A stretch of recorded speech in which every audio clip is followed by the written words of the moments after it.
Ang video na ito mga kaubayan ay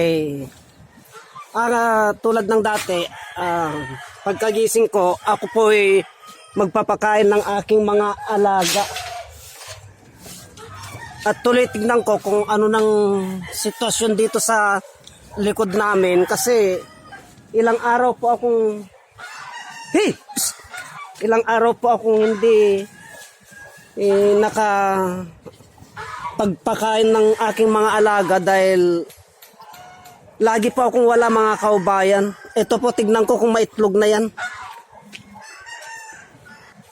Bali wala pa po siyang itlog mga kaubayan, kaya ito papakainin ko na itong pato.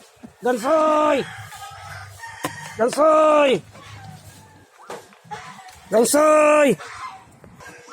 Bali konti na lang ang pagkain ng aking mga alaga mga kaubayan. Konti na lang. Ayan si Gansoy tumatakbo. Ilang araw ko kasing hindi ko siya nasikaso. Naglalambing kaagad na ganyan po kasi yan pag hindi ko nasikaso.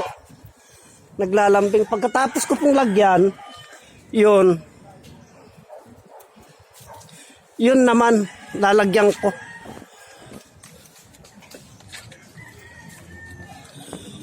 Kaso may pagkain pa siya doon mga kaubayan.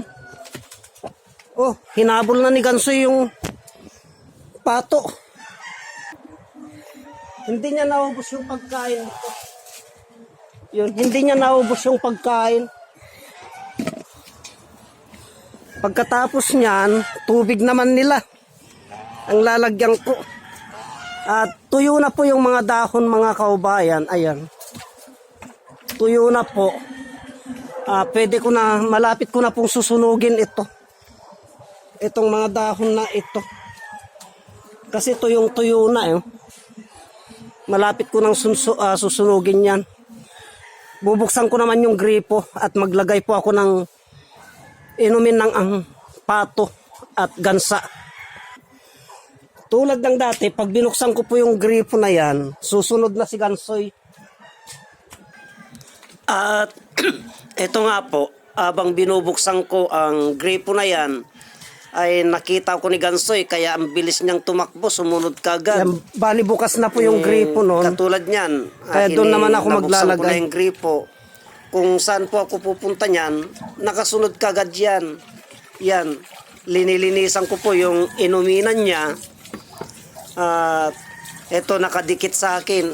Ang ibig niya pong sabihin, pag ganyan yan mga kaubayan, ay paliguan ko po siya. Yan, init na po siya. Samantalang yung pato kong babae, nung nakita niyang pinipisikan ko na si Gansoy, ay natakot po siya sa tubig, biglang tumakbo.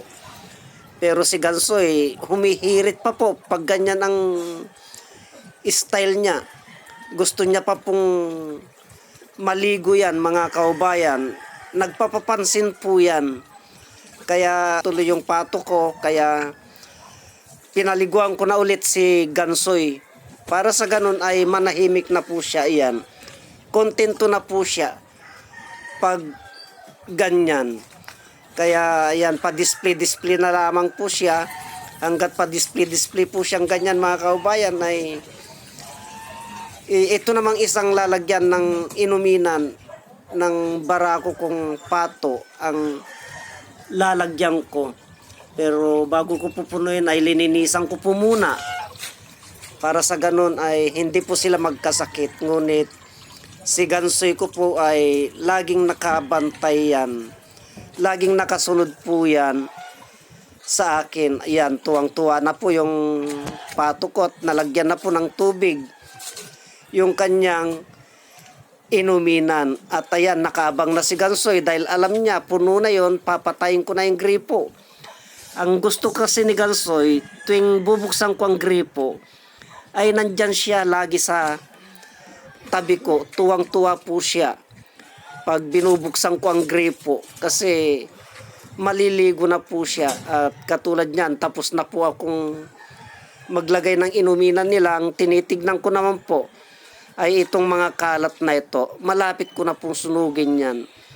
At pinuntahan ko nga po itong bunga ng aking mga mangga Dahil kukunti na lamang po yung naabot ng mga bata, pinipitas po nila kasi abot na abot po ng mga bata ito mga kaubayan.